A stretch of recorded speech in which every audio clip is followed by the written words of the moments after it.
હવે વ્યૂ કરશું એટલે એ એકચ્યુઅલી ગેટ જ થયું. આ બધો જે ડેટા છે, હવે આપણે આ ડેટા કઈ રીતે લાવી શકીએ? આ બધું જેટલી પણ તમે પ્રોડક્ટ એડ કરી, મલ્ટિપલ ડેટા હવે ઓબ્જેક્ટ રીડ કરવાના છે, આ કઈ રીતે થશે એ શીખવાનું.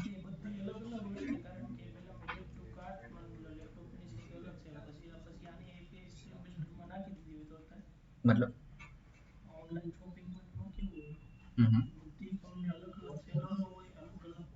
એ લોકોની એપીઆઈ તો એક જ છે, કસ્ટમર લેવલ એવી એક જે રીતે આમ આ જે એપીઆઈ છે એ ગેટ પ્રોડક્ટ્સની એપીઆઈ, એમાં તમને બધા પ્રોડક્ટના ડેટા આ રીતે મળે છે.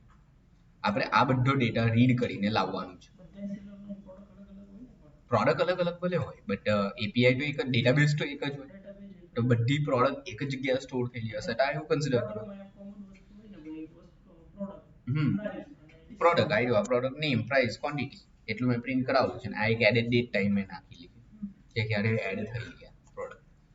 ઓકે, સો હવે આપણે કરવાનું શું છે કે આ જે બધી પ્રોડક્ટ્સ છે એ બધું પ્રોડક્ટ્સનો ડેટા એટલે લાવવાનો છે, વ્યૂ કરાવવાનો છે. તો અત્યાર સુધીમાં આપણે વ્યૂ, એસક્યુએફ લાઇટ શીખેલા, બરાબર, ફાયરબેઝ શીખ્યા હતા. આ ત્રીજું શીખીએ છે કઈ રીતે તમે એપીઆઈ થી આ જે બધો ડેટા છે, સી આ બધી પ્રોડક્ટનો ડેટા છે, એક એરે છે અને એરે ની અંદર બધા ઓબ્જેક્ટ છે. આ બધા ઓબ્જેક્ટ આપણે રીડ કરીને લિસ્ટ વ્યૂમાં લાવવાના છે. સી આનું કોડિંગ પણ same to same sqflite જેવું જ આવે, સેમ જ. Future builder, future stream builder ફાયરબેઝમાં. ઓકે, આમાં સેમ જ વસ્તુ કે લાઈક ઇનિટ સ્ટેટ થયું. ઓકે, આપણે ગેટ પ્રોડક્ટ કોલ કરાવીએ. ઓકે, બધો ડેટા સ્ટોર કરવો પડશે તો ફ્યુચરમાં સ્ટોર કરાવી દઈએ. ફ્યુચર લિસ્ટ ફોર્મેટમાં ડેટા આવશે, ઓલ ડેટા. ઓકે, આપણે જ્યારે પર્ટિક્યુલર પેજ લોડ થાય ત્યારે ગેટ પ્રોડક્ટ્સ કોલ કરીએ. એસી ઓકે, એપીઆઈ કોલ કરવાની છે તો પહેલા URI ડોટ parse અને કઈ URL આ એપીઆઈ કોલ કરવાની છે. ઓકે, જો એપીઆઈ માં કોઈ પેરામીટર નથી, એમ્પ્ટી છે ને ગેટ રિક્વેસ્ટ છે. ચલો, so where response equals to await http dot get. Okay, http એટલે ઇમ્પોર્ટ કરવું પડશે. So import https http. Okay, so http dot get અને આ URL પાસ કરો. Okay, same process, response dot status code 200 આવે તો ડેટા રીડ કરવાના છે, એલ્સ એપીઆઈ ની error.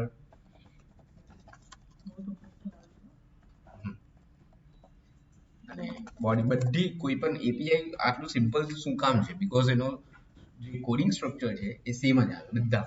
Okay, so body equals to response dot body dot toString. API body, હા, API ની જે બોડી હોય તે રીતે. હવે આપણે શું કરવાનું છે, એને જેસન માં કન્વર્ટ કરીએ. જેસન ડીકોડ બોડીને આપણે ડીકોડ કરી નાખીએ એટલે જેસન મળી ગયો આપણને. હવે આપણે એમાંથી શું રીડ કરવાનું? ડીકોડ કર્યું એટલે જે આ બોડી ટુ સ્ટ્રિંગ માં હતી એને આપણે જેસન માં કન્વર્ટ કરી નાખી, ડીકોડ કરવાનું. ઓકે, સો જેસન માં હવે આપણે જેસન માંથી આ ડેટાને રીડ કરવાના છે. સો જેસન યા આપણે સેટ સ્ટેટ કરી દઈએ all data equals to JSON of શું JSON ના ઓબ્જેક્ટ માંથી મારે શું રીડ કરવા છે? ડેટાને રીડ કરવા છે. થઈ ગયા બધા ડેટા, ઓલ ડેટા ની અંદર આવી. હવે આટલે ખાલી આપણે એને ડિસ્પ્લે કરાવી દઈએ. તો આપણે ઓલરેડી આ બધી વસ્તુ શીખા જ છે કે જો ફ્યુચર લિસ્ટમાં હોય તો એની માટે યુઝ થાય ફ્યુચર બિલ્ડર. ઓકે, સો ફ્યુચર બિલ્ડર, ફ્યુચર ઓલ ડેટામાંથી then builder context આવશે અને સ્નેપશોટ. સેમ પ્રોસેસ પેલા જેવી કે if હજુ ડેટા લોડ થાય છે so if snapshot dot has data તો શું કરવું? else હજુ લોડિંગ થાય છે તો circular progress indicator. આ સેમ ટુ સેમ કોડ છે, already stream builder, future builder માં આપણે કરેલું છે. if snapshots dot data.length less than 0 હોય તો no data found.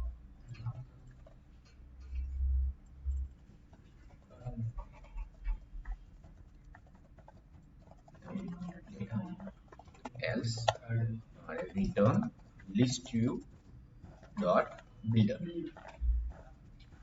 Okay, item count snapshot ની length છે તે and item builder એમાં આવશે context અને index. return list type જેમાં પણ બતાવવું હોય તે કન્ટેનરમાં બતાવો ના direct container. Okay so snapshots dot data માંથી કઈ ઇન્ડેક્સ પર કઈ કોલ કયો ડેટા રીડ કરવો છે લાઈક મારે રીડ કરવો છે p. Okay dot string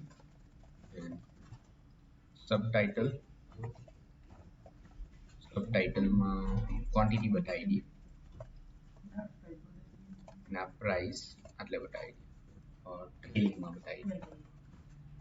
okay સાથે rupees એડ કરી દઈએ. જે વસ્તુ આપણે SQF લાઇટ નું ફંક્શન કોલ કરતા હતા એની જગ્યા પર API કોલ કરી બસ ખાલી ડિફરન્ટ આટલો જ છે.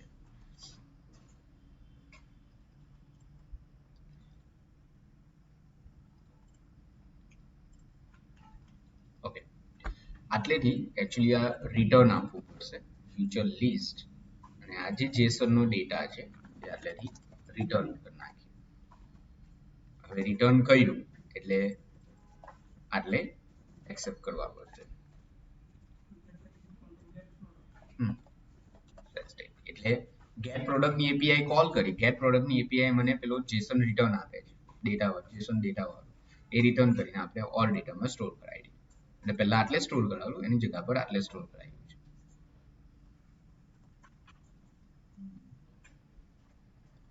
આ સર્વર પરથી ડેટા આવ્યું. હવે આટલે તમે જે યુઝ કરવું હોય તે કરો લાઈક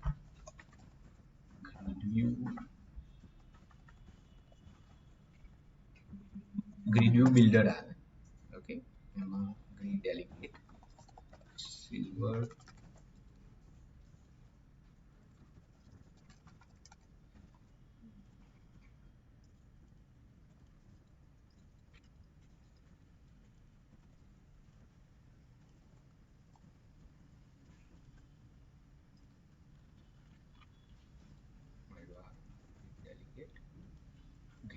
અત્યાર સુધીમાં આપણે લિસ્ટ વ્યૂ ડાયનેમિક કર્યું આ ગ્રીડ વ્યૂ ડાયનેમિક છે. ખબર પ્રોડક્ટ એમ આવે 1 2 3 4 5 એ આ રીતના તમે બતાવીશું.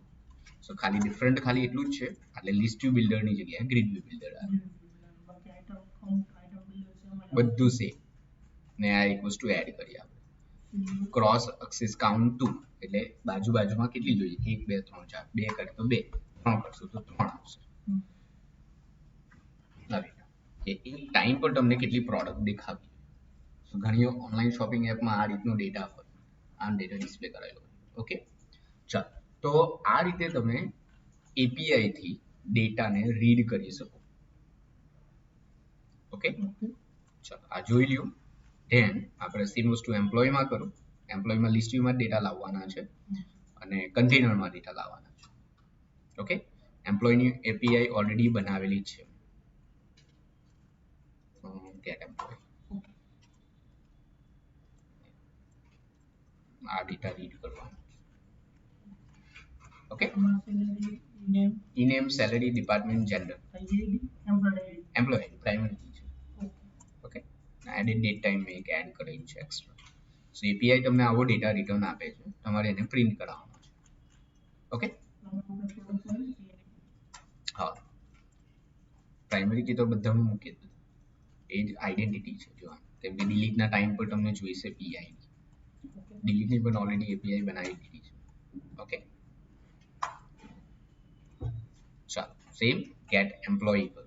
સો આપણે ડેટા ગેટ કરવા માટે ટોટલ 3 મેથડ છે. આ પહેલી મેથડ કરી ફ્યુચર લિસ્ટ થી. આના પછી શીખવાનું છે મોડેલથી કઈ રીતે ડેટા ડિસ્પ્લે થાય.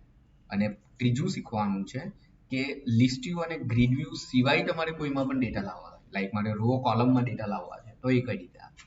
ઓકે, તો ત્રણ મેથડ અલગ અલગ છે. તો આના પછી હવે શીખીએ મોડેલથી કઈ રીતે ડેટા આવે. તો સેમ વસ્તુ, આ વ્યૂ પ્રોડક્ટ જે હમણાં બનાવ્યું એની જ કોપી મારી દો, વ્યૂ પ્રોડક્ટ મોડેલ એવું કરી નાખજો ને એમાં પણ ડેટા વ્યૂ કરાવી દેજો આ રીતે. પછી આપણે મેથડ જે છે તે સેમ બીજું page, but view product with model. Okay, A model શું છે તે આપણે સમજીએ. મોસ્ટલી બધા મોડેલ યુઝ કરે, વધારે યુઝ કરે આના કરતા ફ્યુચર લિસ્ટથી. ઓકે, તો એ જોઈએ, એ પણ સેમ જ છે, ખાલી આટલે તમારી આ પ્રોસેસ થોડી બદલાઈ જશે.